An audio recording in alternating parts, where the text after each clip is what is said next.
ये सत्य नहीं है। यदि ये संसार सत्य होता तो संसार बदलता नहीं, पर संसार रोज बदलता है। हम और आप भी तो बदलते हैं ना। हमारा जन्म हुआ, हम छोटे से थे, आज ये अवस्था है, स्वरूप है, कल और बुढ़े हो जाएंगे। हम परिवर्तनशील हैं, संसार भी परिवर्तनशील है। संसार परिवर्तनशील है, आप और हम परिवर्तनशील हैं। तो हम सभी को इस बात का ध्यान रखना चाहिए कि परिवर्तनशील संसार में रह करके उस अपरिवर्तनशील परमात्मा को याद करना है जो कभी परिवर्तित नहीं होता। इसलिए सदा परमात्मा का चिंतन, संसार में रहकर ईश्वर का अहर्निश चिंतन करते रहें। अब कोई कहे कि क्यों चिंतन करें उन्हीं परमात्मा का, तो उत्तर मिला कि वह सत्य है। इसलिए किसकी पूजा करें, किसकी उपासना करें, क्या करें? उस सत्य की उपासना की जाए, उस सत्य की पूजा की जाए जिस सत्य से हम सभी चल रहे हैं, जी रहे हैं, है ना। ईश्वर सत्य है। शंकर जी से माता पार्वती ने एक बार पूछा कि बताओ प्रभु सत्य क्या है। तो शंकर जी ने कहा, उमा कहाँ हूँ मैं, अनुभव अपना सत्य हरि भजन, जगत सब सपना। शंकर जी ये बात कह रहे हैं रामचरितमानस में कि हे उमा, हे पार्वती सुनो, सत्य केवल ईश्वर है, सत्य हरि भजन, जगत सब सपना। सब सपना है, केवल कृष्ण सत्य है, राम सत्य है। इसलिए हे पार्वती तुम भी राम राम जपा करो। शंकर जी कह रहे हैं माता पार्वती से, पार्वती तुम भी राम राम जपा करो मेरी तरह, क्योंकि वह राम नाम ही सत्य है। इसलिए आखिरी समय लोग कहते हैं कि राम नाम सत्य है, अर्थात ईश्वर ही सत्य है, राम ही सत्य। सत्य ना होता तो लोग ये क्यों कहते कि राम नाम सत्य है। सत्य है इसलिए तो कहा जा रहा है, सत्य नहीं होता तो क्यों कहा जाता। बस प्रभु भक्तों कि उस सत्य परमात्मा में मन लग जाए, ये न केन प्रकार, किसी भी प्रकार से उस परमात्मा में मन लग जाए, चित्त लग जाए। शंकर जी पार्वती को समझा रहे हैं, पार्वती ये संसार सत्य नहीं है। तो फिर पार्वती ने प्रश्न किया कि भोलेनाथ यदि ये संसार सत्य नहीं है तो फिर दिख क्यों रहा है। भाई जो नहीं है वो दिखेगा कैसे, और दिख रहा है मतलब सत्य है। आप कह रहे हैं कि संसार सत्य नहीं है, अर्थात संसार असत्य है, असार है, असारः खलु संसारो, संसार सत्य नहीं है। यदि संसार सत्य ना होता तो संसार दिखाई क्यों पड़ता। तब शंकर जी ने माता पार्वती के प्रश्न पर समझाया, देवी उचित प्रश्न किया है आपने। ये संसार सत्य नहीं है पर सत्य जैसा लगता है। बोले कैसे। बोले ऐसे जैसे आप सड़क पर जब चलते हैं, आपने कभी यात्रा तो हमेशा की होगी, जब आप बस पर बैठकर, कार में बैठ के जाते हैं तो सड़क में ऐसा लगता है सामने जैसे पानी भरा हो। जब धूप पड़ती है दिन में सड़क में, तो आप जब गाड़ी ड्राइव करते हैं और आगे की सीट में बैठते हैं तो अक्सर ये भ्रांति होती है, ऐसा लगता है सड़क में पानी भरा है। अच्छा, जब आप वहां पहुंचते हैं, देखते हैं तो वहां पानी होता नहीं है, पर दूर से बिल्कुल ऐसा लगता है जैसे कि पानी भरा है, बिल्कुल पानी जैसा, हूबहू पानी की भ्रांति होती है। पानी है नहीं पर हम सभी को लगता है पानी है। उसी प्रकार जैसे पानी है नहीं पर लगता पानी जैसे है, उसी प्रकार ये संसार संसार है नहीं पर लगता संसार जैसे है। जैसे वो पानी की भ्रांति बिल्कुल असत्य है, उसी प्रकार पानी भी तो दिख रहा था ना सड़क में, पर जाकर देखा सो नहीं था। उसी प्रकार ये संसार भी सत्य जैसा दिख रहा है, पर जरा गंभीरता से विचार करके देखोगे तो ये संसार सत्य नहीं है। आज ही मैं अखबार पढ़ रहा था, मैं आज एक अखबार की कटिंग पढ़ रहा था। जानते हो क्या लिखा? एक शहर में एक बुजुर्ग को 80 वर्ष की आयु में, अखबार में जो लिखा था मैं वो सुना रहा हूँ। 80 वर्ष की आयु में एक बुजुर्ग को कोरोना हो गया। अभी की घटना। वो 80 वर्ष की आयु के बुजुर्ग ने कोरोना से जंग जीत ली। और जब डॉक्टरों ने पर्चा बनाया कि आपका इतना पैसा हुआ, वो दादाजी बाहर आए 80 वर्ष की आयु के, बैठे। डॉक्टरों ने कहा कि 13,000 रुपए रोज का आपने ऑक्सीजन लिया है। 13,000 रुपए का रोज का 24 घंटे का ऑक्सीजन आपका, इस हिसाब से आपका लगभग 40-50 हजार बिल बना। ये सुनकर वो बुजुर्ग दादाजी बहुत जोर जोर से रोने लगे। तो डॉक्टरों ने कहा मत रोइए मत रोइए, यदि आपके पास पैसा नहीं है तो हम आपका सारा बिल माफ कर देंगे, आप रोइए मत। आपके पास नहीं है मत दीजिए। डॉक्टरों ने बहुत इंसानियत का परिचय दिया और दादा से कहा मत रोइए। तब दादा ने, बुजुर्ग व्यक्ति ने कहा भैया मैं इसलिए नहीं रो रहा हूं कि बिल इतना आया, अरे मेरे पास तो भगवान ने बहुत पैसा दिया है, मैं पूरा पैसा देने की ताकत रखता हूं, पैसे के लिए नहीं रो रहा हूं। तो फिर आप पैसे के लिए नहीं रो रहे हैं तो फिर रो क्यों रहे हैं? आप तो कोरोना से जीत गए ना, आप तो स्वस्थ हो गए ना, अब रोने की क्या बात है? तब उस व्यक्ति ने जो कहा वो सुनकर डॉक्टर रोने लगे। उस बुजुर्ग व्यक्ति ने कहा भैया मैं 80 साल का हो गया, आज मुझे पता चला कि एक दिन का चार्ज 13,000 रुपए है। आज मैंने ऑक्सीजन 13,000 रुपए दिन में लिया।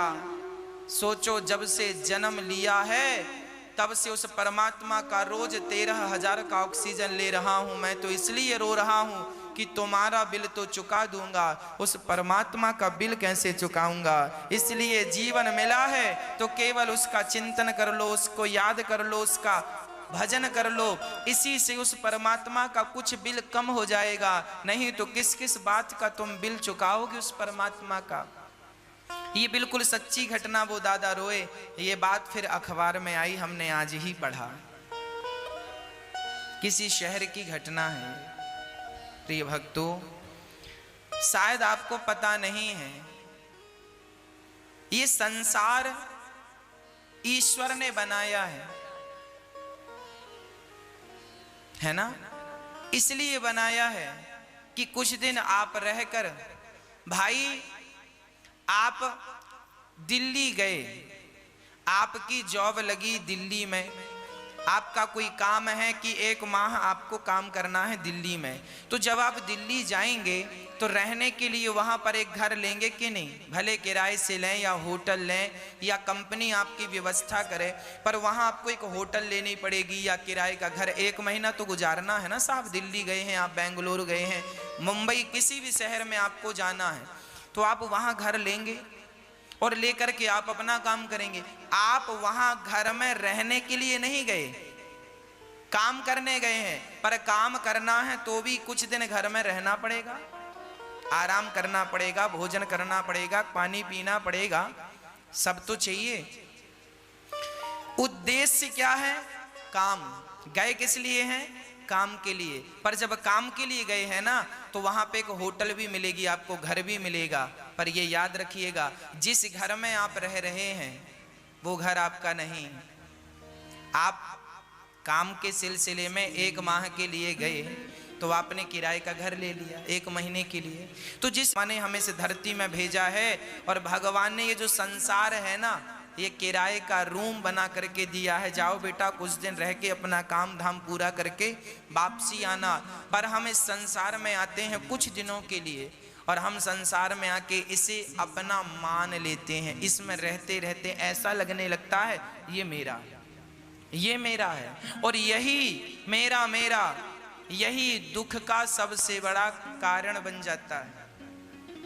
इसलिए इस संसार में रहकर उस परमात्मा को याद करो जिसने आपको फ्री में ऑक्सीजन दे रखा है। उस परमात्मा का शुक्रिया अदा करो, थैंक यू कहो।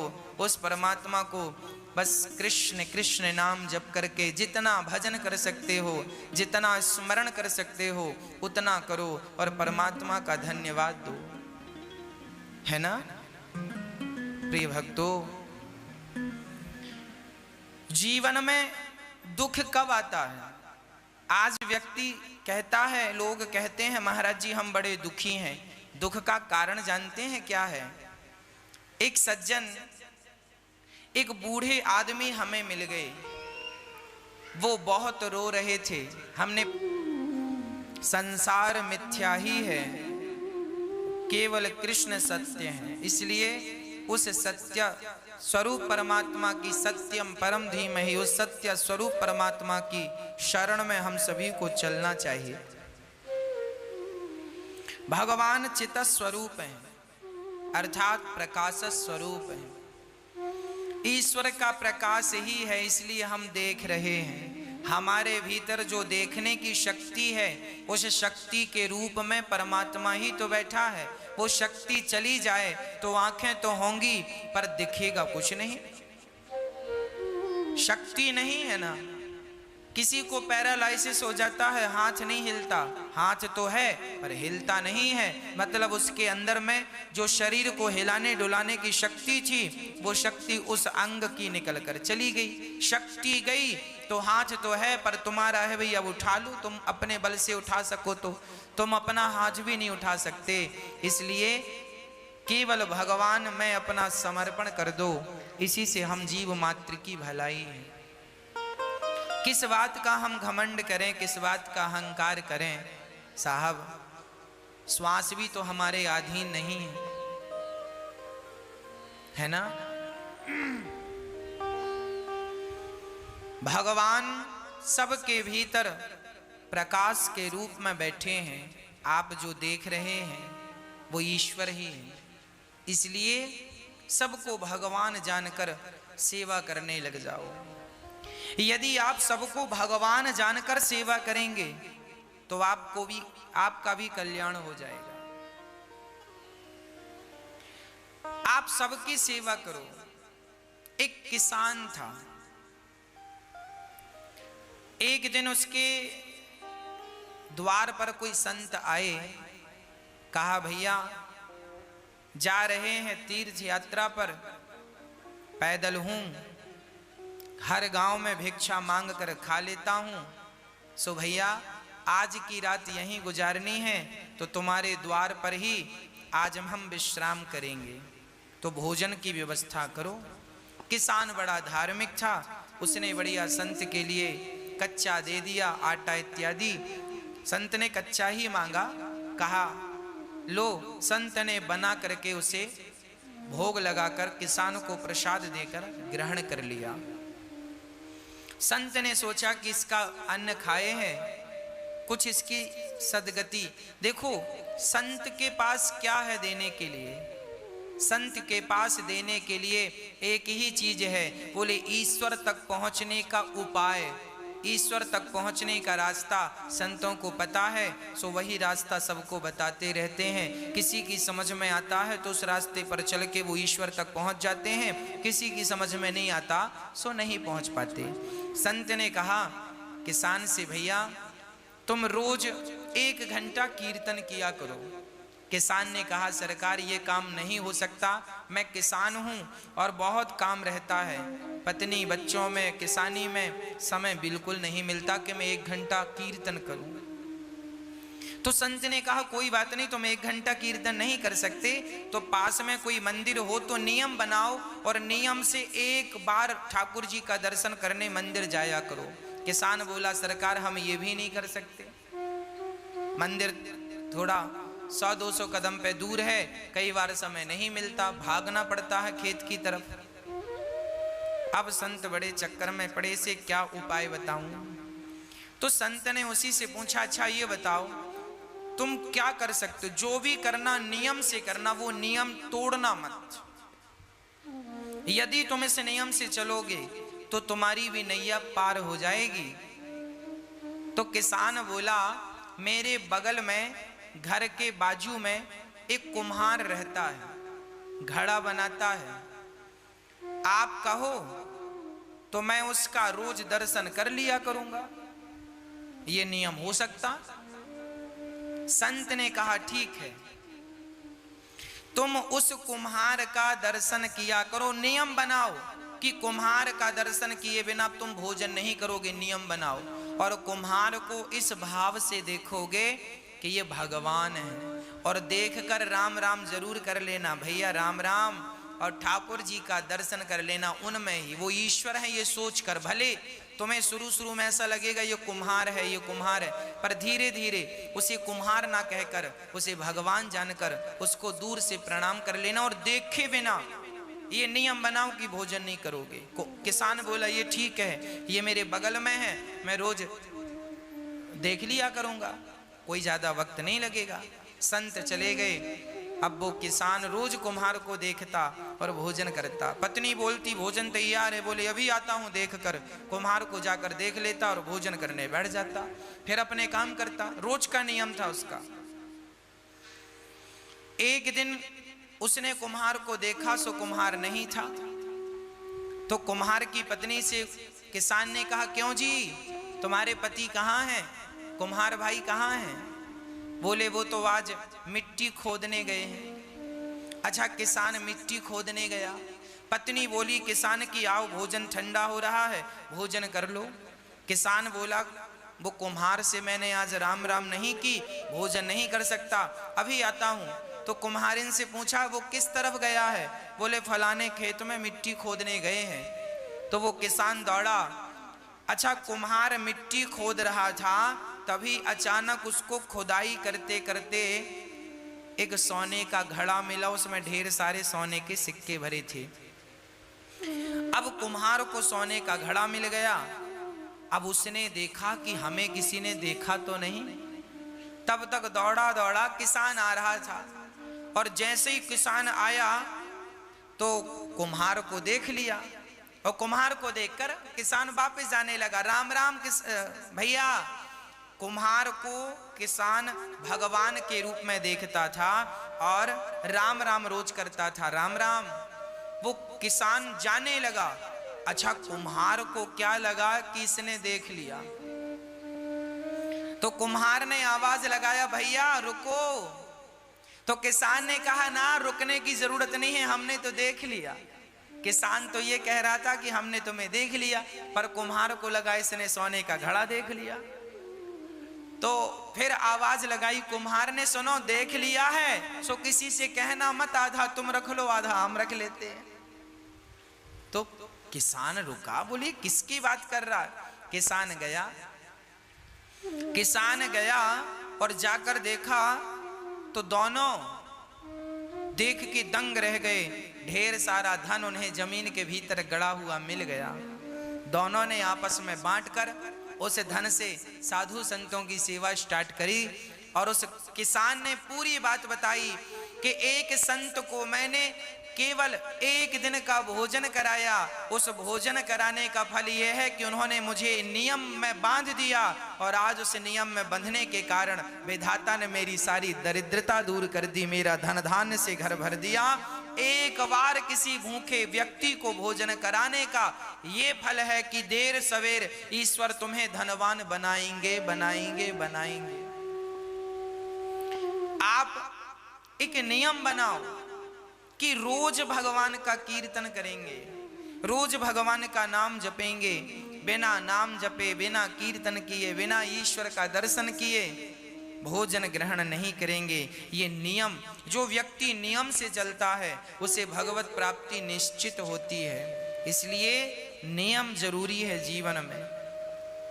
संयम और नियम, संयमी बनो, भोग और विलास से मन को हटाओ और ईश्वर के प्रेम के नियम में बंध जाओ। यही है आनंद। जब व्यक्ति आनंद चाहता है तो भगवान की शरण में जाए तो सारा आनंद से उसका जीवन तन मन भर जाए।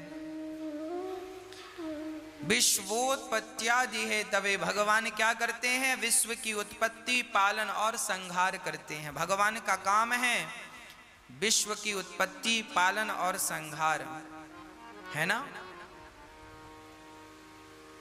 भगवान की शरण में जो है उनका बाल भी बांका नहीं होता। तापत्रय विनाशाय दैहिक दैविक भौतिक तापा राम राज्य काहू नहीं व्यापा। 3 प्रकार के दुख सबके जीवन में होते हैं। कोई तन दुखी, कोई मन दुखी,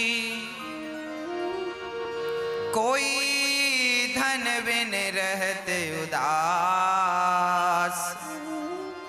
थोड़े थोड़े सब दुखी, सुखी राम के दास। कोई तन से दुखी है, कोई मन से दुखी है, कोई धन के बिना परेशान है। आज सब ही दुखी हैं। कोई तन से दुखी, कोरोना तन से ही तो दुखी कर रहा है। कोई तन के लिए परेशान, तन से दुखी है। कोई मन का रोगी है, मन की इच्छाएं अधूरी रह गई तो डिप्रेशन आ गया, मन में बड़ी चिंता है, मन में बड़ी टेंशन है। हमें बड़ा आश्चर्य लगता है तब जब लोग ये कहते हैं महाराज जी हमें बड़ी चिंता है। हमें सुनकर बड़ा आश्चर्य लगता है तब जब लोग ये कहते हैं कि फला व्यक्ति डिप्रेशन में चले गए। मैं बिल्कुल अपनी प्रैक्टिकली बात कर रहा हूं। मुझे बहुत आश्चर्य लगता है जब ये कहते हैं लोग गुरुजी बड़ी चिंता है। मैं आपसे पूछना चाहता हूं, बताइए आपको किस बात की चिंता है? क्या चिंता है आपको? जो हो रहा है क्या वो तुम्हारी मर्जी से हो रहा है? नहीं, ईश्वर की मर्जी से हो रहा है। अच्छा, जो कल हुआ क्या वो तुम्हारी मर्जी से हुआ? वो भी ईश्वर की मर्जी से। और कल जो होगा वो भी किसकी मर्जी से? क्या तुम्हारी और हमारी? अरे वो भी विधाता की मर्जी से। जब उसी की मर्जी का हो रहा था, उसी की मर्जी का हो रहा है और उसी की मर्जी का होना है तो तुम किस बात की चिंता कर रहे हो भैया?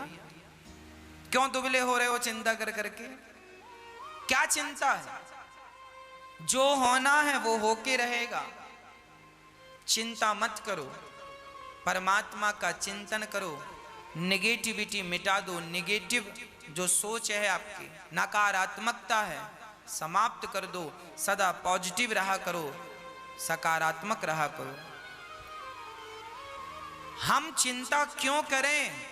क्या हमारे सोचने से, हमारे चिंता करने से क्या कोई समाधान निकलता है? यदि निकलता है तो हम चिंता करें। जो व्यक्ति चिंता कर रहा है इसका अर्थ यही है कि उसे विधाता पर, भगवान पर भरोसा नहीं है। यदि भरोसा होता तो आप चिंता ना करते, आप चिंतन करते। हे नाथ, होगा वही जो मेरे परमात्मा को, मेरे कृष्ण को मंजूर होगा। जो होना है हो के रहेगा। तो आप समर्पण उनमें कर दो। क्यों चिंता कर रहे हो? सब बढ़िया होगा। आप तो केवल प्रसन्नता से ईश्वर का दर्शन करो, उनका नाम जपो, सब अच्छा होगा। होंठों पे मुस्कान बनाए रखो। मैं आपसे निवेदन करूं, एक संकल्प हम सबको लेना चाहिए। सदा प्रसन्न रहने का संकल्प लेना चाहिए। सदा प्रसन्न रहो। सच्चिदानंद रूपाया, ईश्वर आनंद के स्वरूप हैं। एक बात बताओ, जो भक्त सदा मुस्कुराता रहता है, प्रसन्न रहता है, भगवान उस पर जल्दी प्रसन्न हो जाते हैं। एक मैया वृंदावन आई और ठाकुर जी लड्डू गोपाल जी खरीदने के लिए दुकान गई।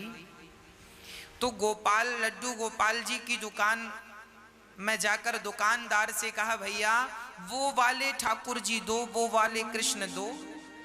दुकानदार ने कहा, वैसे ही तो ये हैं, इनको क्यों नहीं लेती हो मैया? तो मैया ने कहा, भैया वो वाले गोपाल जी की ना स्माइल ज्यादा है, वो ज्यादा मुस्कुरा रहे हैं, तो हमें वो अच्छे लग रहे हैं। आप भी मूर्तियां खरीदते हैं, आप भी जब गोपाल जी खरीदते हैं ना, तो एक बार उनकी मुस्कान पे जरूर नजर डालते हैं। जिन ठाकुर जी की मुस्कान ज्यादा होगी आप उन्हें ही पसंद करते हैं। जब भक्त को भगवान मुस्कुराता हुआ अच्छा लगता है, तो भगवान भी कहते हैं कि मुझे भी मुस्कुराता हुआ भक्त बहुत अच्छा लगता है। जो सदा मुस्कुराता है वो ईश्वर की हर हाल में पूजा ही करता है। इसलिए डिप्रेशन, चिंता छोड़कर ईश्वर के भरोसे रहकर सदा मुस्कुराइए, सदा प्रसन्न रहिए, सदा आनंद में रहिए। ये वक्त भी गुजर जाएगा, ये दुख का वक्त भी गुजर जाएगा। बस ईश्वर का चिंतन और होठों पे सदा मुस्कान बनी रहे।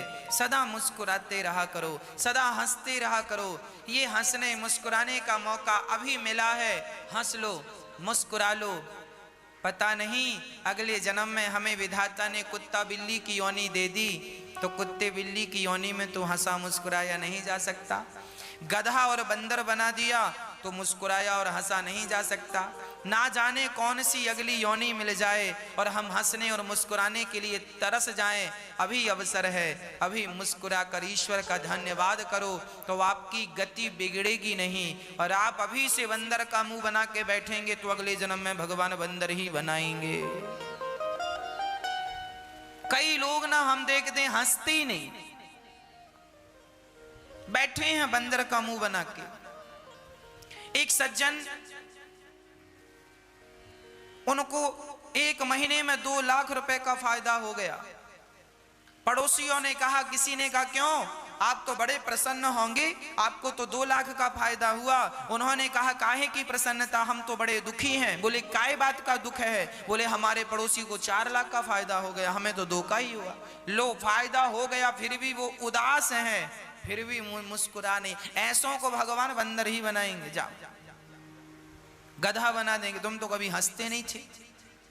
अरे भगवान ने ये मनुष्य का तन दिया है हंसने के लिए, खिलखिलाने के लिए, मुस्कुराने के लिए, और आप बस रोते ही रहते हैं टेंशन में, दिन रात टेंशन। भगवान जाने काहे की टेंशन है आपको। जो होगा वो होगा, उसे ना आप रोक सकते हैं। मैं होनी तो होके रहे, अनहोनी ना होए, और जाको राखे राम जी, मार सके ना कोई। हाँ जी, भगवान पे भरोसा हो, अटूट भरोसा हो, वो भरोसा हो जो टूटे ही ना। हम संसार के लोगों को देखते हैं, भरोसा वो बनाते हैं, थोड़ी सी मुसीबत आई तो भरोसा तोड़ देते हैं। थोड़ा सा संकट आया, संसार का व्यक्ति थोड़ा सा भी संकट बर्दाश्त नहीं कर पाता। संकट आया और उसका भरोसा टूटा, अरे भगवान की जितनी भक्ति की वर क्या मिला, लोग ये कह देते हैं। भगवान भी बहुत मुस्कुराते होंगे, वाह। एक रिक्शे वाले से एक व्यक्ति ने कहा, भैया स्टेशन जाओगे? रिक्शा वाला बोला, चलेंगे साहब। कितना पैसा? रिक्शा वाला बोला, 30 रुपए लगेगा।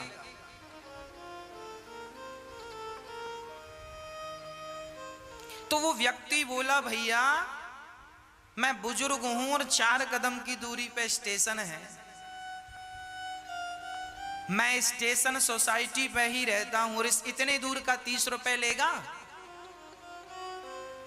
बाकी रिक्शे वाले तो मैं रोज 10 रुपए में जाता हूं और आज तुझे 30 रुपए चाहिए। 30 रुपए, इतनी सी बात का 30 रुपए मांग रहा है। दूसरे रिक्शे वाले उस बुजुर्ग ने कहा जा हम तेरे रिक्शे में नहीं बैठते। पीछे रिक्शे आया, उसने फिर पूछा भैया स्टेशन तक जाना कितना? उसने कहा बाबूजी 10 रुपए लगता है। अरे 10 रुपए लगता तो ये 30 रुपए क्यों बोल रहा है? सोचो 10 रुपए का काम है और मांग कितना रहा है? 30 रुपए। उसी तरह हमारी हालत है। हमने भगवान का भजन तो 10 रुपए का किया, हमने भगवान को याद तो 10 रुपए का किया और मांग कितने रहे? 30 रुपए दे दो भगवान। 16 सोमवार का व्रत किया है, अब 16 सोमवार के बदले मांगा क्या? बहू को बेटा ही होना चाहिए। भगवान शंकर जी बेटी ना हो। 2 बेटी ऑलरेडी हमने बड़ी श्रद्धा से पूजा किया, पूजा करी 10 रुपए की और बेटा मांग रही है 30 रुपए का। अब देख लो, लोग अपना बजट नहीं बढ़ाते हो, भगवान से बड़ा बड़ा बजट मांगते हैं। अरे भैया आप भी भगवान से प्रेम ज्यादा करो, प्रेम ज्यादा करो, भक्ति ज्यादा करो। आप अपना बजट बढ़ाओ। जब प्रेम का भक्ति का बजट बढ़ेगा तो आपको मांगने की जरूरत ही नहीं पड़ेगी। भगवान स्वयं बिना मांगे आपको देते रहेंगे। और भगवान तो सबके माता पिता हैं, उनसे कुछ मांगने की जरूरत नहीं पड़ती। वो सर्वांतर्यामी हैं, वो सब कुछ जानते हैं। आपके बिना कहे समझ लेते हैं कि आपको किस चीज की जरूरत है। आप सच्चा प्रेम कीजिए, भगवान आपको सब कुछ देंगे, है ना। सदा मुस्कुराइए, सदा ईश्वर का धन्यवाद कीजिए, शिकायत कभी ना कीजिए। क्या सुदामा जी के जीवन में शिकायत थी? गरीब थे, 4 दिन चूल्हा नहीं जलता था, परम उपासक थे सुदामा जी। सुदामा जी चाहते तो कह सकते थे वाह कन्हैया मैंने तेरा इतना भजन किया और तूने मुझे क्या दिया, पर नहीं, जिससे प्यार किया है ना उससे शिकायत नहीं करूंगा, और वो भी प्यार भगवान से। कोई शिकायत नहीं। जहां प्रेम है वहां शिकायत नहीं है, और जहां शिकायत है वहां प्रेम नहीं है। इसलिए भगवान कहते हैं राम ही केवल प्रेम प्यारा, मुझे केवल प्यार करो, मुझे पैसा हीरा मोती सोना चांदी मत दो, फूल फूल फल मुझे कुछ मत दो, दूध दही मुझे कुछ मत दो, पर मुझे केवल भक्त प्यार करे। भगवान प्रेम का भूखा है। अरे प्रेम करने से तो भगवान बिक जाते हैं, कोई खरीदना चाहे सो उसे खरीद ले। केवल प्रेम, राम ही केवल प्रेम प्यारा, जान ले जो जानने हारा। भगवान हमारा सारा दुख हर लेते हैं। कोई तन से दुखी है, भगवान की शरण में जाए सो तन अच्छा हो जाए। एक सज्जन हमसे बोले गुरुजी ये बात लगभग 2 वर्ष पुरानी है, 2-2.5 वर्ष पुरानी बात हम आपको कह रहे हैं। एक सज्जन ने हमसे कहा महाराज जी, बुजुर्ग थे, उन्होंने कहा कि डॉक्टर ने हमसे कह दिया था कि अब आपका जीवन पूरा होने को है, कभी भी प्राण निकल जाएंगे। तो उन्होंने कहा जब कभी भी प्राण निकल जाएंगे तो हॉस्पिटल से छुट्टी कर दो। उन्होंने कहा घर जाइए। अब वो घर आ गए। वो दादाजी कथा सुनने आए और पर्सनल हमसे मिले और उन्होंने कहा महाराज जी 3 साल पहले डॉक्टर ने कहा था कि तुम्हारा शरीर कह रहा है कि कभी भी प्राण निकल जाएंगे, पर महाराज जी देखो मैं भगवान की कथाएं निरंतर सुनता था, कीर्तन निरंतर करता था, तो आज 3 साल हो गए, अभी मैं स्वस्थ हूँ, काम भी कर लेता हूँ। डॉक्टर कह रहे थे कभी भी तुम मर जाओगे, और 3 साल से मैं स्वस्थ हूँ, काम कर रहा हूँ। डॉक्टरों के हिसाब से तो मैं मर गया हूँ, अब तो भगवान की दी जिंदगी को आनंद से जी रहा हूँ, इसलिए जो जिंदगी है उन्हीं के नाम कर दी है मैंने जिंदगी। हाँ जिंदगी अब तो मेरी तेरे नाम सावरे, जिंदगी अब तो मेरी तेरे नाम सावरे। बची हुई जिंदगी भगवान के नाम कर दो। जब हम जिंदगी भगवान को सौंपते हैं, उनके नाम कर देते हैं, उनकी चिंता है। इसलिए कोई तन दुखी, कोई मन दुखी, कोई धन बिन रहत उदास, थोड़े थोड़े सब दुखे, सुखे राम के दास। कोई तन से दुखी, कोई मन से, कोई धन के बिना। सुखी कौन? जो भगवान के भरोसे हैं। जो भगवान के भरोसे हैं वो बहुत सुखी हैं। इसलिए भरोसा किसका? केवल कृष्ण का भरोसा। मुझे और किसी के भरोसे की जरूरत नहीं है, किसी के भरोसे की चाहत नहीं है। भरोसा केवल कृष्ण का है। ऐसे भगवान जो हमारे समस्त दुखों का नाश करते हैं, ऐसे भगवान को, श्री राधा सहित कृष्ण को श्री कृष्णाय वयम नुमः, ऐसे भगवान को हम हृदय में बसाते हैं। यम प्रव्रजन्तमनुपेतमपेत कृत्यम, द्वैपायनो विरह कातर आजुहाव, पुत्रेति तन्मयतया तर्वुभिने दुस्तं सर्वभूत हृदयं मुनिमानतोस्मि।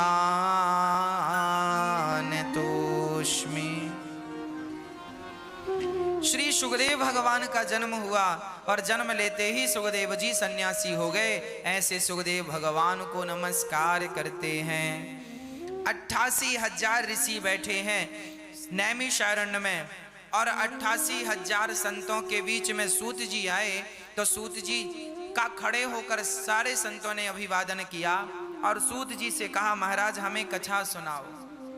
सूत जी ने कहा, आप हम सबका सम्मान खड़े होकर क्यों करते हैं? बोले, धन वृद्धा बल वृद्धा आयुर्वृद्धास्तथैव च, ते सर्वे विज्ञान वृद्धाश्च किंकरा शिष्य किंकरा। कोई धन में बड़ा हो तो धनवान कहलाता है, बल में बड़ा हो तो बलवान कहलाता है, आयु में बड़ा हो तो आयुवान कहलाता है, पर जो ज्ञान में बड़े हैं वो सबसे बड़े माने जाते हैं। आपकी आयु 20 वर्ष की है और आप ज्ञान में सर्वश्रेष्ठ हैं, इसलिए आप पूजनीय है, आप वंदनीय है। आपको हम वंदन करते हैं, आपका स्वागत करते हैं। सौनक आदि ऋषियों ने सूत जी से कहा, हमें यह बताओ कि हमें कृष्ण की प्राप्ति कैसे हो। ऐसी कथा सुना दो सूत जी जिससे भगवान मिल जाए। देखिए, जब भी कोई संत मिले तो उनसे भगवान को पाने का ही कोई मंत्र लीजिएगा, भगवान को पाने का ही कोई रास्ता पूछिएगा। कोई सांसारिक बातें मत कीजिएगा साधु संतों से। ये सांसारिक तुच्छ विषय, संसार का तुच्छ सा सुख, इसके पीछे भागने वाला जीवन भर भागे तो भी दुखी ही रहता है। और कोई भगवान के लिए 10-20 कदम रख ले तो उसका कायाकल्प हो जाता है। सूत जी ने कहा, सुनो, अब हम तुम्हें ऐसी कथा सुनाते हैं जो देवताओं को भी दुर्लभ है। एक बार देवराज इंद्र अमृत का घड़ा लेकर सुखदेव जी के पास आए और कहने लगे कि आप राजा परीक्षित को भागवत सुना रहे हैं, सो आप राजा परीक्षित को स्वर्ग का अमृत पिला दें और हमें भागवतामृत पिला दें, भागवतामृत। क्वा, तब सुखदेव भगवान ने कहा, क्वा सुधा क्व कथा लोके, क्व काचः क्व मणिर्महान, ब्रह्मरातो विचार्य एवं तदा देवांजहासः।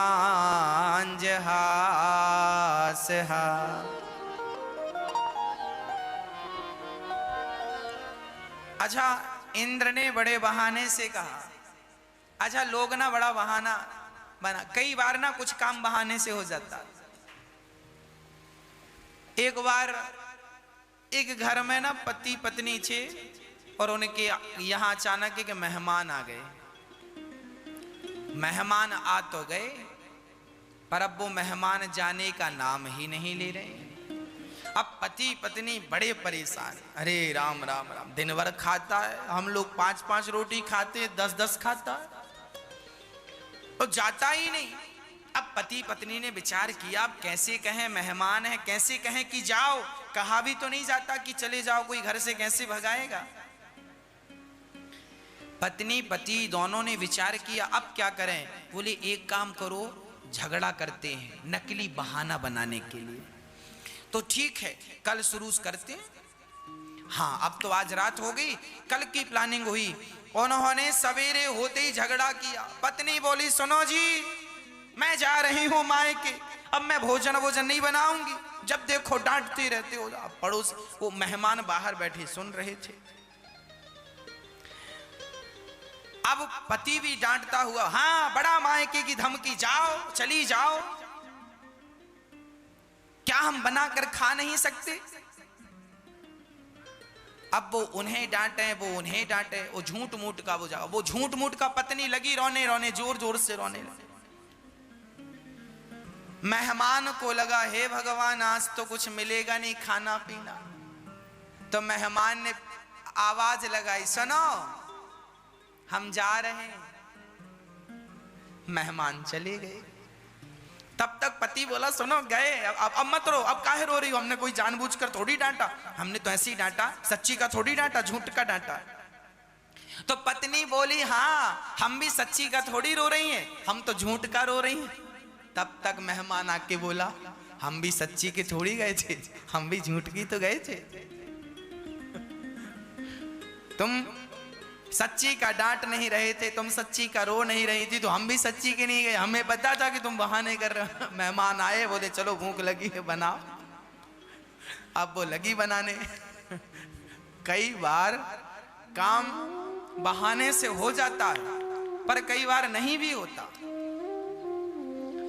तो ऐसा ही है कि बहाने से इंद्र बहाना लेके आए कि स्वर्ग का अमृत आप पिला दो परीक्षित को और हमें कथा अमृत पिलाओ, कथा का अमृत पिलाओ। बहाने की बात याद आई सो मुझे एक बहाना और याद आ गया। एक बूढ़ी मैया थी, उनके घर एक साधु आए। साधु को देखकर मैया ने कहा महाराज बैठो हम आपको भोजन कराएं, भोजन कराएं। संत बोले हाँ हाँ हम तब तक पूजा कर रहे हैं, आप भोजन बनाओ।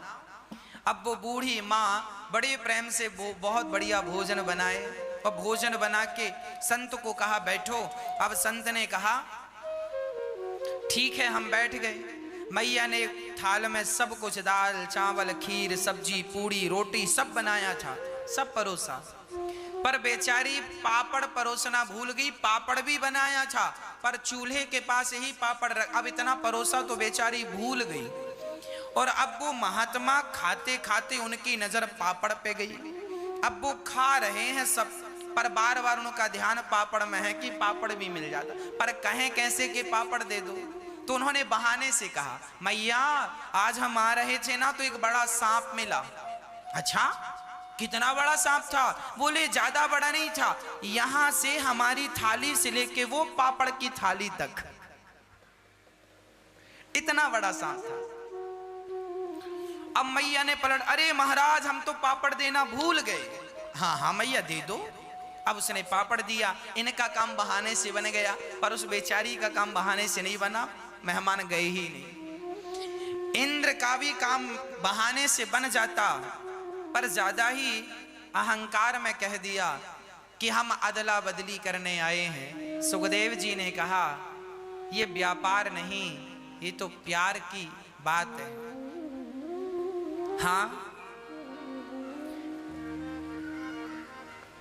यदि प्रेम है तो प्रेम से सब मिल जाएगा और प्रेम नहीं है तो बिना प्रेम के क्या मिलेगा। इंद्र से कहा तुम प्रेमी बनकर आते तो हम, सुखदेव जी कह रहे हैं, हम तुम्हें सुना देते कथा, पर तुम सौदागर बनकर आए हो। ये कथा प्रेमियों की तो है, पर ये कथा सौदागरों की नहीं है। इंद्र को वहां कथा नहीं सुनाई गई। जब 7 दिन में कथा सुनकर परीक्षित का उद्धार हो गया, तब तराजू बांधी एक पलड़े पर इंद्र ने भागवत जी को रखकर दूसरे पलड़े पर स्वर्ग के सुखों को रखकर तौल कर देखा, तो भागवत का पलड़ा सबसे भारी था। भागवत जी का पलड़ा सबसे भारी था। इंद्र अहंकारवश हाथ जोड़कर बोले, प्रभु क्या हमसे कोई अपराध हो गया। तब भागवत से भगवान प्रकट होकर बोले, इंद्र हम कोई सामान्य पोथी नहीं है, कृष्ण ही भागवत हैं और भागवत ही कृष्ण है। इंद्र का अहंकार नष्ट हुआ और इंद्र भगवान की शरण में गए। तब से उन्हें पता चला कि स्वर्ग के सुख से भी बड़ा सुख भागवत का सुख है, पर शांति नहीं। तीर्थों में गए, शांति नहीं, तो गृहस्थाश्रम में गृहस्थों के घर गए। धन्यो गृहस्थाश्रम, धन्य है गृहस्थाश्रम कि गृहस्थ के घर से साधुओं को भी भिक्षा मिलती है, चिड़ियों को भी दाना मिलता है, गाय को भी रोटी मिलती है। गृहस्थ ना हो तो सबका पेट कौन भरे, तो गृहस्थ सबसे श्रेष्ठ है। पर नारद जी कहते हैं आज गृहस्थ आश्रम का भी विधान बिगड़ गया है। क्या चल रहा है? नारद जी ने कहा, तरुणी प्रभुता गे है श्याल को बुद्धिदायक, कन्या विक्रयणे लोभात दंपती नाम चकल कनम। घर में नई नई बहुओं की चल रही है। आज गृहस्थ में ये देखो भागवत जी में लिखा है, आप ये ना कहें कि महाराज जी आप गृहस्थों की बात ज्यादा करते हैं। क्या करें, गृहस्थों का भी उल्लेख भागवत जी में है, सो हम समझा देते हैं आपको। गृहस्थ आश्रम बहुत श्रेष्ठ आश्रम है। पति और पत्नी जो हैं बड़े प्रेम से रहें। गृहस्थ आश्रम में क्या हो गया है, आजकल बड़ों का सम्मान कोई नहीं करता। कोई का अर्थ है बहुत सारे लोग नहीं करते, जो करते हैं वो तो अच्छे हैं, संस्कारी हैं, पर बहुत सारे लोग अपने से बड़ों का सम्मान नहीं करते, है ना। एक बहू अपने पति से कहती है चलो जी शहर चलते हैं, तो पति बोला शहर चलेंगे तो हमारी फिर माँ है, उसका ख्याल कौन रखेगा गांव में। तो बहू ने कहा माँ अपना बनाकर खा लेंगी, क्या जरूरत है उनके पास रहने की, माँ के चक्कर में हमारे बच्चों का भविष्य बिगड़ रहा है। थोड़ी देर बाद पता चला कि उसका अपना बेटा वो कहीं गुम हो गया। अब वो पत्नी जो थोड़ी देर पहले पति से कह रही थी चलो माँ को छोड़कर चलते हैं, अब जब उसका बेटा गुम हो गया सो लगी रोने, मेरा बेटा भी यहीं था, कहाँ चला गया। पूरे गांव में ढूंढा, सब जगह देखा, कहीं उसका बेटा। लगी रोने लगी। पति ने कहा क्या हुआ? बोली कि मैं अपने बेटे के बिना नहीं रह सकती, मेरा बेटा कहाँ चला गया, मेरा लाल कहाँ चला गया। थोड़ी देर बाद उसका बेटा आ गया। तब उस पति ने कहा सुनो, तुम्हारा बेटा कहीं गया नहीं था, मैंने ही तुम्हारे बेटे को छिपा दिया था, अपने मित्र के घर भेज दिया था। तुम अपने बेटे के लिए इतना तड़प गई, 2 घंटे में ही तुम्हारा हाल बेहाल हो गया। तो सोचो जब मैं अपनी माँ को छोड़कर जाऊंगा तो मेरी माँ की हालत क्या होगी। यदि तुम अपने बेटे से प्यार करती हो तो मेरी माँ भी तो मेरे से प्यार करती है। यदि तुम अपने बेटे के बिना नहीं रह सकती हो तो मेरी माँ भला मेरे बिना कैसी रहेगी, ये तो सोचो। ये सुनकर उसकी पत्नी को आत्मज्ञान हुआ कि गलत किया मैंने, जो ये कहा कि छोड़कर चलो। छोड़कर नहीं, लेकर चलो। छोड़कर नहीं, लेकर चलो। जब लेकर चलेंगे तो जहां माँ होगी वहां आप होंगे, जहां आप होंगे वहां माँ होगी। दोनों एक दूसरे को देखकर माँ बाप संतुष्ट होंगे अपने बच्चों को, अपने नाती पोतों को देखकर। हाँ, उनकी जीवन की आखिरी लीला, जब घर में सब आनंद होता है ना, तो मरने में भी अच्छा लगता है कि चलो सब हो गया, अब तो बुढ़ापा है, अब मर रहे हैं, बेटा बच्चों तुम खुश रहना, हमारा जीवन पूरा। और बच्चे आपस में झगड़ा करें, ध्यान ना रखें, विवाद हो, तो फिर जो व्यक्ति मरता है उसको लगता है मेरे मरने के पहले मैंने ये झगड़ा सुलझा क्यों नहीं दिया। उसकी मृत्यु भी फिर दुखद ही हो जाती है। इसलिए गृहस्थ आश्रमों में रहने वाले लोगों को ध्यान रखना चाहिए किसी प्रकार से घर परिवार में कोई बात और विवाद ना हो। हर विवाद से बचना चाहिए। भाई से भाई का विवाद ना हो, पति से पत्नी का झगड़ा ना हो, सास बहू का कोई विवाद ना हो, देवरानी से जेठानी का कोई विवाद ना हो। बड़े प्रेम से घर में रहकर जीवन को आनंद पूर्वक जीना चाहिए। पर शास्त्र में लिखा है तरुणी प्रभुता गे। घर में नई नई बहुओं की चलती है। एक जगह तो मैंने सुना कि सारी बहुएं तो बहुत अच्छी हैं, पर कुछ बहुओं के बारे में मैंने सुना कि एक बहू आई, अपने शादी होके विदा होके मायके से पहली बार आई ससुराल। उसी दिन, जिस दिन उसके पांव घर में पड़े, उसी दिन उसने अपने पति को अपने सास से अलग कर दिया। उसी दिन घर का बंटवारा कर दिया, बोले हम रहेंगे नहीं, हमें अलग रखो। उसी दिन वो अपने पति को लेकर चली गई, उसी दिन जिस दिन वो ससुराल है। ऐसा भी मैंने सुना कि कुछ लोग ऐसे हैं जिस दिन आते हैं उसी दिन तोड़ फोड़ चालू हो जाती है। तो भगवान ऐसी बहुओं से बचाएं जो आती तोड़ फोड़ करें। सच्ची बहू तो वो है, अच्छी बहू तो वो है जो तोड़ने ना आए बल्कि जोड़ने आए। तोड़ने वाली कैंची और तलवार होती है, जोड़ने वाले सुई होती है। एक दर्जी था, वो कैंची से कपड़ा काटता और कैंची पांव के नीचे दबाता और सुई से बटन लगाता और सुई को पगड़ी में सजाता। एक छोटे से बच्चे ने बहुत देर तक ये दृश्य देखा और कहा, बाबा आप अपने कैंची को पांव के नीचे रखते हैं, सुई को पगड़ी के ऊपर, ऐसा क्यों? तब उस दर्जी ने कहा, बेटा ये कैंची काटने का काम करती है, तोड़ने का काम करती है, इसलिए हम इसे पांव के नीचे दबाते हैं, और सुई सदा जोड़ने का काम करती है, इसीलिए अपने पगड़ी पे, अपने माथे पे सजाते हैं। बस जो जोड़ने वाला होता है वो माथे पे, पलकों पे बिठाने लायक होता है। जो जोड़ने वाला है पलकों पे बिठाने के लायक है, जो तोड़ने वाला है वो पांव में ही दबाने के लायक है। इसलिए बहुत समझदारी से गृहस्थ आश्रम को चलाया जाए, अपनी विवेक क्षमता से चलाया जाए, सात्विक बुद्धि से चलाया जाए। आनंद इसी में है। अरे जीवन आनंद से जियोगे, मजा आएगा जीने का। और यूं भागते रहोगे, लड़ते झगड़ते, इसमें कोई स्वाद नहीं है। पूरी जिंदगी नरक हो जाती है। नारद जी कहते हैं तरुणी प्रभुता गे है शाल को बुद्धिदायक। आजकल सलाह लोग अपने माता पिता से नहीं लेते, आजकल साले साहब से सलाह लेते हैं। और शास्त्र कहते हैं दीवार बिगाड़े आरो और घर बिगाड़े सारो। दीवार में ज्यादा आलमारी काट लोगे तो दीवार कमजोर पड़ जाएगी, और घर में ज्यादा साले साहब का इंटरफेयर रहेगा तो घर भी कमजोर पड़ जाएगा। इसलिए सालों से सावधान। धृतराष्ट्र ने भी एक साला घर पे ही रखा था। क्या नाम था साले का? शकुनी।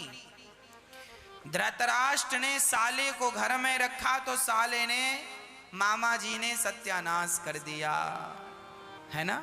इसलिए सारे साले ऐसे नहीं हैं, हम सबको नहीं कहते, पर इतिहास उठाकर देखेंगे तो मामा, चाहे आप शकुनी मामा ले लो, सुनना मैं सारे युगों की घटना सुनाऊंगा। शकुनी मामा ले लो। शकुनी मामा कौरवों के लिए खतरनाक, भांजों का सर्वनाश कर दिया ना। कंस मामा ले लो, भगवान कृष्ण को ही मारने लगे सगे भांजे को।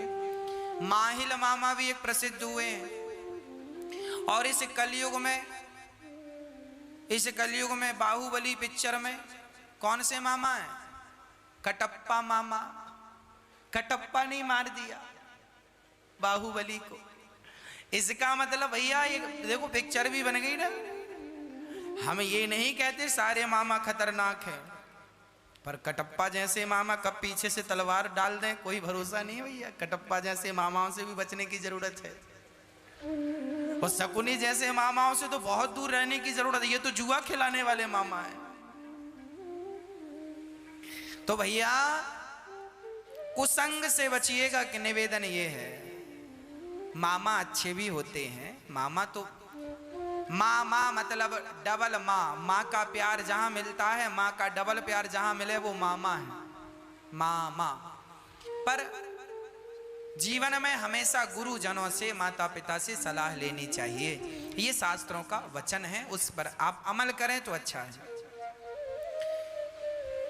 नारद जी कहते हैं आज घर में झगड़ा चल रहा है, मैं तीर्थों में गया शांति नहीं, तब मैं वृंदावन चला गया। नारद जी कह रहे हैं, नारद जी बोले मैं सारे वृंदावन देखा, वहां मुझे एक यमुना के तट पर एक सुंदर सी कन्या बैठी थी, बूढ़े बूढ़े दो पुरुष लेटे थे। मैंने देखा पुरुष लेटे हैं, मैंने पूछा देवी तुम कौन हो? उस स्त्री ने अपना पता बताया, अहम भक्ति ऋतिख्याता एमऊ में तनयो मतऊ ज्ञान वैराग्य नामानऊ काल योगे न जर्जरऊ। महाराज मेरा नाम भक्ति है। अच्छा भक्ति हो तुम? हाँ। अच्छा भक्ति हो तो ये बताओ ये तुम उदास क्यों हो? महाराज जब से कलयुग आया है ना, तब से हमारे ये बच्चे बूढ़े हो गए हैं, ज्ञान और वैराग्य। अच्छा बूढ़े हो गए क्यों? क्योंकि कलयुग आ गया। नारद जी बोले हम अभी दूर करते हैं। गीता सुनाई, वेद पुराण सुनाए, पर ज्ञान वैराग्य और भक्ति का दुख बिल्कुल दूर नहीं हुआ। तब नारद जी ने भगवान से प्रार्थना की, प्रभु इनका दुख कैसे दूर होगा? देवी तुम कहाँ से हो? उत्पन्ना द्रवणे साहम वृद्धिम कर्णाटके गता क्वचित क्वचिन महाराष्ट्रे गुर्जरे जीर्णतां गतः। मैं द्रवण देश में उत्पन्न भई, कर्नाटक में पली बढ़ी, और महाराष्ट्र में मुझे कहीं कहीं सम्मान मिला, गुजरात में तो मैं बुढ़ी हो गई। भक्ति महारानी हृदय में उत्पन्न होती है, कानों से कथा सुनने से भक्ति बड़ी होती है, और भजन के बिना समय व्यतीत तो हो जाए तो भक्ति महारानी बूढ़ी हो जाती है ना। और भजन मिलता रहे तो भक्ति भगवान, जैसे दिया में तेल डालने से दिया सदा जलता रहेगा, उसी प्रकार कीर्तन भजन भगवान से जुड़े रहने से आपके हृदय की भक्ति सदा जवान रहेगी, और नहीं तो भक्ति बुढ़ी होकर के सो जाएगी। लोगों के अंदर भक्ति है पर बूढ़ी भई पड़ी है। लोग ना कथा सुनते हैं ना कीर्तन करते हैं, जो सुनते हैं उनकी भक्ति जवान है, वो बड़े आनंद से अपना जीवन यापन कर रहे हैं। नारद जी बोले ठीक है मैं तुम्हारे दुख का कोई उपाय ढूंढ कर लाता हूँ। नारद जी सारे तीर्थों में गए। जब बद्रीनाथ पहुँचे तो वहाँ 4 संत मिल गए, और चारों संतों ने कहा कथम ब्रह्मन् दीन मुखः कुतश्चिन्तातुरो भवान् त्वरितं गम्यते कुत्र कुतश्चागमनम् तव। बताइए आपके आने का उद्देश्य क्या है? नारद जी ने कहा सनकादियों से, महाराज भक्ति ज्ञान वैराग्य मूर्छित हैं, बताओ उनका दुख कैसे दूर होगा? सनकादियों ने कहा ये सनकादि ब्रह्मा जी के पुत्र हैं, कहा कि आप उन्हें भागवत की कथा सुनाओ। अच्छा भागवत कथा सुनाएंगे तो दुख दूर कम होगा, दुख दूर होगा? हाँ। नारद जी ने कहा मैंने गीता सुनाई, मैंने वेद और पुराण सुना दिए, तो क्या भागवत सुनाना जरूरी है? संतों ने कहा वेद पुराण और गीता ये सब इन्हीं का सार सार भागवत जी में है। सर्व वेदेतिहासानां सारम सारम समुद्धृतम, सबका सार भागवत में है। जैसे दूध में घी तो है, पर घी को आप निकाल कर और उसे खाएं तो दूध से ज्यादा शक्तिशाली घी है। दूध से पूड़ी नहीं बनती पर घी से पूड़ी बन जाती है, जबकि दूध से ही घी निकलता है।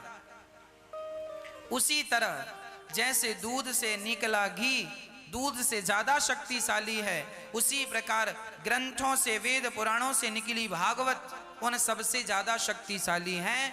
भागवत श्रवण करने वाले का निश्चित उद्धार होता है, निश्चित कल्याण होता है। कोई कितना भी बड़ा पापी भागवत सुने उसका निश्चित कल्याण होगा। ये मानवः पाप कृतस्तु सर्वदा सदा दुराचाररता विमार्गिगाः क्रोधाग्निदग्धः कुटिलाश्च कामिनः सप्ताह यज्ञेन कलौ पुनन्ति ते। कितना भी बड़ा पापी हो भागवत से मुक्ति होगी। तब कहा ठीक है, तो हरिद्वार में सनकादियों की 4 आसन लगाई गई और कथा स्टार्ट हुई। सदा सेव्या श्रीमद्भागवते कथा यस्याः श्रवण मात्रेण हरिश्चित्तं समाश्रये। भागवत कितनी बार सुननी चाहिए? बार बार सुननी चाहिए। जीवन में भागवत 1 बार नहीं, 2 बार नहीं, बार बार सुनते रहो। जितनी बार सुनेंगे उतनी बार आपका कुछ नयापन लगेगा, उतनी बार आप सुन के अपने हृदय को पावन करेंगे। बिल्कुल भूल गया, माँ बाप की तरफ देखता भी नहीं। माँ बाप बड़े दुखी रहने लगे। राम राम, जब से दुल्हन आई अब हमारा बेटा तो हमें पानी को भी नहीं पूछता। पत्नी से पूछ लेता है कि माँ बाप ने भोजन कर लिया। अरे पत्नी क्यों पूछे माँ बाप ने भोजन कर लिया कि नहीं? तुम क्यों नहीं पूछते हो अपनी माँ से, माँ तुमने खा लिया, माँ कोई तकलीफ तो नहीं है? तुम पूछो ना। लोगों के भरोसे माँ बाप की सेवा कब तक करोगे? इसलिए आपसे मेरी प्रार्थना है, आप अपनी माँ का ख्याल स्वयं रखा करो। आपकी पत्नी भी आपकी माँ का ख्याल रखती है, अच्छी बात है, पर पत्नी भी ख्याल रखे अपनी सास का और बेटा भी ख्याल रखे अपनी माँ का। क्या बुराई है इसमें? पत्नी भी पूछे कि माँ जी आप क्या खाएंगी, आपका स्वास्थ्य कैसा है, आपको कोई तकलीफ तो नहीं है, और बेटा भी यही सवाल पूछ ले माँ से, तो इसमें हर्जा क्या है, बुराई क्या है? पर आज पत्नियों ने जैसा कह दिया वो वैसा मान लेते हैं। पत्नी ने कह दिया कि माँ ने खा लिया, सो ठीक है, माँ ने खा लिया होगा। ठीक है, आपकी पत्नी बहुत अच्छी है, सेवा भी करती है आपकी पत्नी, आपकी माँ की, सास ससुर की, पर आपका भी तो कर्तव्य है कि आप बेटे हैं, अपने माँ से पूछें, 2 मिनट उनके पास बैठें, पांव दबाएं। कुंडलीक अपनी माँ को बिल्कुल भूल गया और पत्नी का ही गुलाम हो गया, पानी को भी नहीं पूछता। पत्नी कहती है मैं थक गई हूं। सो कुंडलीक अपनी माँ से कहता, माँ भोजन क्यों नहीं बना देती हो, माँ बर्तन क्यों नहीं धुल देती हो? माँ ने सिर पे हाथ रखा, राम राम, जिसके घर में जवान बहू है वो बहू आराम कर रही है और सास से कह रही है तुम बर्तन धुल लो, पर चूंकि अब माँ बाप को रहना था, खाना था, सो बेचारी माँ बर्तन धुलती है, भोजन बना के बेटे बहू को खिलाती है, और बहू आराम फरमा रही थी। कुंडलीक की पत्नी, दोनों बुढ़ा बुढ़ी बड़े परेशान रहने लग गए। शरीर चलता नहीं है और बहू काम सारा करवाती है, और बेटे से भी कहें तो बेटा बहू के पक्ष में है, सुनता ही नहीं। माँ बाप ने निर्णय लिया कि अब हम दोनों तीर्थ यात्रा में निकल जाएंगे।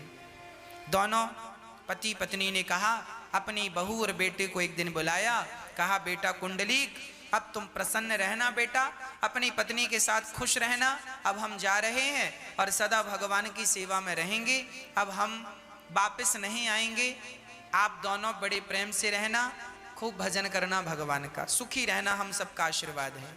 दोनों बुढ़ा बुढ़ी पति पत्नी तीर्थ यात्रा पे चले गए।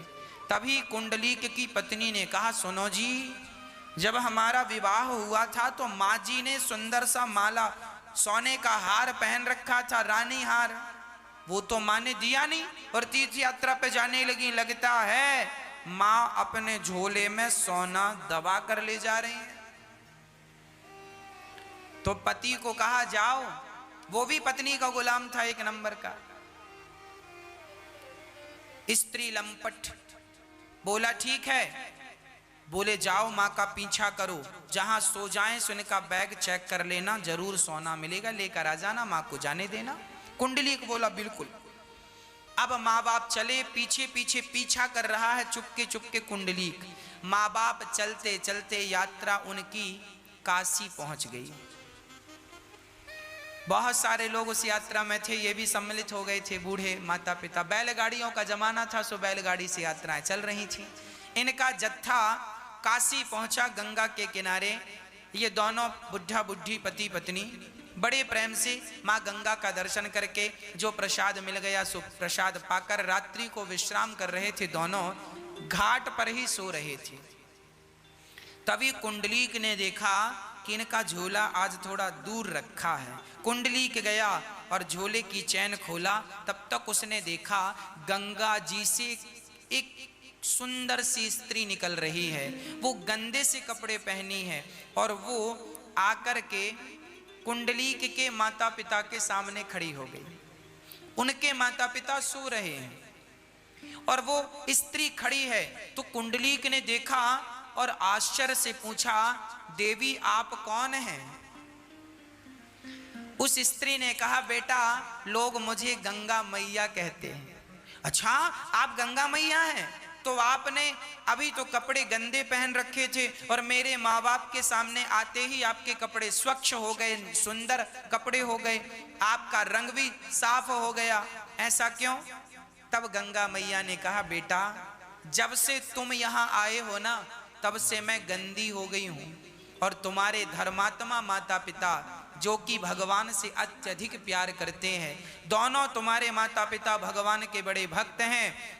जब भक्तों का दर्शन मैं करती हूँ तो मेरे भी पाप धुल जाते हैं। और तुम जैसा बेटा जो अपने माँ बाप पर संदेह करता है, सेवा नहीं कर रहे हो, तुम माँ बाप पर संदेह कर रहे हो। तुम जैसे नालायक बेटा जब गंगा में पांव रखते हैं तो तुम जैसों का स्पर्श करते ही मैं गंदी हो जाती हूँ, और जब भक्त का दर्शन करती हूँ सो मैं पवित्र हो जाती हूँ। सो तुम्हारे माँ बाप का दर्शन करके मैं पवित्र हो गई।